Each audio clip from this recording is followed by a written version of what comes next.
सुभाष और प्रतिभा एक सुंदर फ्लैट में रहते थे। सुभाष के माता पिता नहीं थे।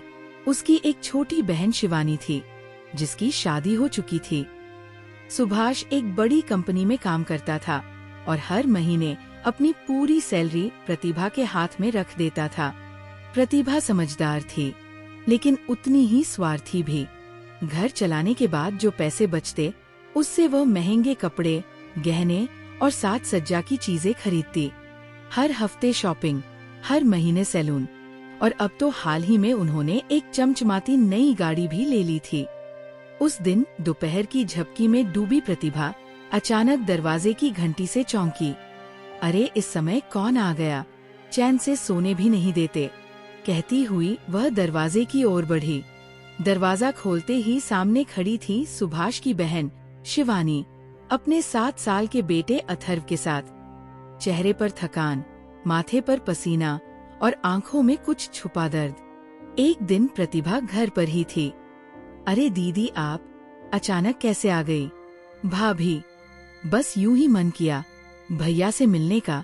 शिवानी ने कोशिश की मुस्कुराने की, लेकिन उसकी आवाज कांप रही थी। प्रतिभा, आइए अंदर बैठकर बातें करते हैं। आप बैठिए, मैं आपके लिए पानी लाती हूँ। अथर्व चुपचाप एक कोने में बैठा था। जब पानी का गिलास मिला तो एक सांस में पी गया। वह संजना के पास बैठकर बातें करने लगती है। प्रतिभा ने पूछा, दीदी सब ठीक तो है ना? आपकी तबीयत कुछ ढीली लग रही है। शिवानी कुछ देर चुप रही, फिर जैसे बरसों से रुके आंसू जुबा बनकर निकल पड़े। भाभी, वो रोज शराब पीते हैं, मारते हैं, गालियां देते हैं। जब से उन्हें पता चला कि आपने गाड़ी ली है, तब से ताने दे रहे हैं कि दहेज में क्यों नहीं लाई थी गाड़ी। आज सुबह बस हद हो गई, मैं और नहीं सह सकती थी। प्रतिभा का दिमाग खराब हो गया। वो सोचने लगी, हे भगवान, ये तो अपना घर छोड़कर आ गई। अब ये यहाँ रहेगी तो मैं सुभाष से पैसे बचाकर जो शॉपिंग करती हूँ, ये सब उन्हें बता देगी। पता नहीं कहाँ से आ टपकी। शिवानी, अरे भाभी, आप क्या सोचने लगी? प्रतिभा, नहीं दीदी, कुछ नहीं, बस आपके घर के बारे में ही सोच रही थी। शाम को सुभाष घर आया। अपनी बहन को देखकर वो बहुत खुश हुआ। शिवानी ने उसे सारी बात बता दी। सुभाष, बहन तू चिंता मत कर, ये घर भी तो तेरा है। अब तू यहीं रह जब तक जीजाजी सुधर नहीं जाते। तुझे वापस उस नर्क में जाने की कोई जरूरत नहीं है। प्रतिभा दोनों की बातें सुन रही थी। उसे मन ही मन में जलन हो रही थी। रात के समय सब खाना खाकर सोने चले गए। प्रतिभा ने मौका देखकर सुभाष से बात की। प्रतिभा, आपको नहीं लगता दीदी को यहाँ ज्यादा दिन नहीं रुकना चाहिए? अकेले में तो जीजाजी और ज्यादा शराब पिएंगे। सुभाष, कैसी बात करती हो? वो चाहे जो करे, लेकिन मैं अपनी बहन को इस हाल में वहाँ नहीं भेज सकता। प्रतिभा आगे कुछ बोल नहीं पाई, लेकिन उसकी नींद उड़ चुकी थी। वह पूरी रात यही सोचती रही कि शिवानी को कैसे अपने घर से भगाया जाए। अगले कुछ दिन घर का माहौल बदल गया। अब प्रतिभा को रसोई में ज्यादा वक्त देना पड़ता था। शिवानी हर चीज में टोक देती, भाभी ज्यादा तेल है सब्जी में, या भाभी नमक थोड़ा कम है। अथर्व घर की हर चीज को खिलौना समझता था। कभी फूलदान गिरा देता, कभी टीवी की रिमोट पानी में डाल देता। प्रतिभा की झुंझलाहट बढ़ने लगी। 3 दिन बाद प्रतिभा ने शिवानी से कहा, दीदी मुझे तो इतना काम करने की आदत नहीं है।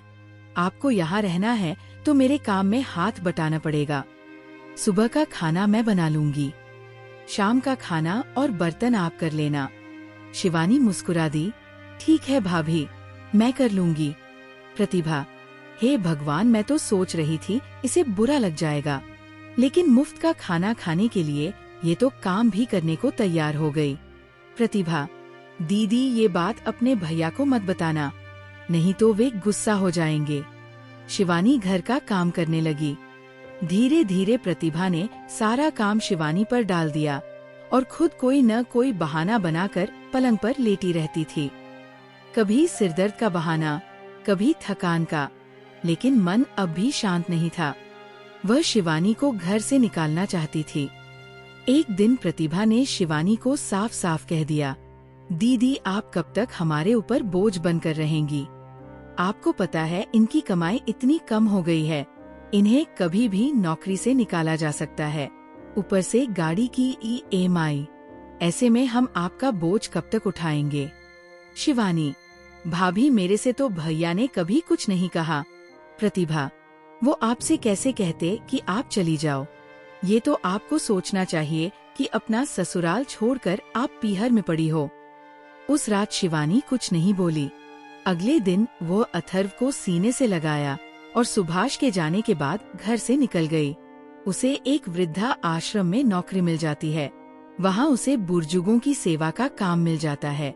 वही रहने खाने का भी इंतजाम हो जाता है। शिवानी सुभाष को बिना बताए उस वृद्धा आश्रम में पहुँच जाती है। प्रतिभा की जिंदगी फिर पुराने धर्रे पर लौट आई। शॉपिंग, पार्लर, मूवी, सब कुछ फिर से चमकने लगा। बस वो सुभाष को कैसे मनाए यही सोच रही थी। शाम को सुभाष आया। उसने देखा कि शिवानी नहीं है, नहीं अथर्व कहीं नजर आ रहा है। सुभाष, प्रतिभा, शिवानी कहाँ है? प्रतिभा, दीदी को जीजाजी ले गए। उन्हें अपनी गलती का एहसास हो गया। वो आए थे, उन्हें ले गए। सुभाष, तुमने मुझे फोन क्यों नहीं किया? मैं आकर उनसे बात तो करता। प्रतिभा, वो बहुत पछता रहे थे, आपसे नजरें भी नहीं मिलाना चाहते थे, बार बार माफी मांग रहे थे। प्रतिभा के झूठ को सुभाष ने सच मान लिया। सुभाष, चलो ये अच्छा हुआ कि अब मेरी बहन सुखी रहेगी। एक दिन सुभाष ऑफिस से लौटते वक्त एक डोनेशन कैंप के पास रुका। वहाँ कुछ लोग वृद्धाश्रम के लिए दान मांग रहे थे। तभी उसकी नजर एक चेहरे पर पड़ी। वो शिवानी थी। सफेद साड़ी में, चेहरे पर शांति, पर आंखों में गहराई। शिवानी, तू यहाँ? सुभाष सन्न रह गया। शिवानी कुछ नहीं बोली। सुभाष को सब समझ में आ गया। वह उसी समय शिवानी और रवि को लेकर घर आ गया। कुछ देर में प्रतिभा शॉपिंग करके वापस आई। सुभाष और शिवानी को देखकर वो घबरा गई। प्रतिभा, अपना सामान पैक करो और मेरे घर से निकल जाओ। मैं तुम्हारी शक्ल नहीं देखना चाहता। तुमने मेरी बहन को घर से निकाला। प्रतिभा के पैरों तले जमीन खिसक गई। वो फूट फूट कर रो पड़ी। मुझे माफ कर दो, मुझसे गलती हो गई। मैं बस अपने आराम में डूबी रह गई। शिवानी ने सुभाष का हाथ थाम लिया। भैया, आप भी वही कर रहे हैं जो मेरे पति ने मेरे साथ किया था। मत कीजिए किसी औरत को बेघर। भाभी से गलती हुई है, लेकिन रिश्ता तो हमारा भी था ना। प्रतिभा की आंखों से पश्चाताप बह रहा था। दीदी, मैं बहुत शर्मिंदा हूँ। आपने जो सहा वो मैं सोच भी नहीं सकती। शिवानी मुस्कुरा दी। शिवानी वहीं से वापस जाने लगी। जब प्रतिभा और सुभाष ने उसको रोकना चाहा तो प्रतिभा ने बोला, अब मेरा घर वृद्धाश्रम है। ये कहकर शिवानी वहाँ से चली गई। प्रतिभा ने उसे रोकने की बहुत कोशिश की, लेकिन उसे अब वृद्धा आश्रम में आश्रय मिल गया था। वो चली गई, लेकिन प्रतिभा हर रोज अपने किए पर पछताती रही। पता नहीं शिवानी उसे कभी माफ करेगी भी या नहीं। अगर आप शिवानी की जगह होते तो क्या करते? कमेंट में जरूर बताना।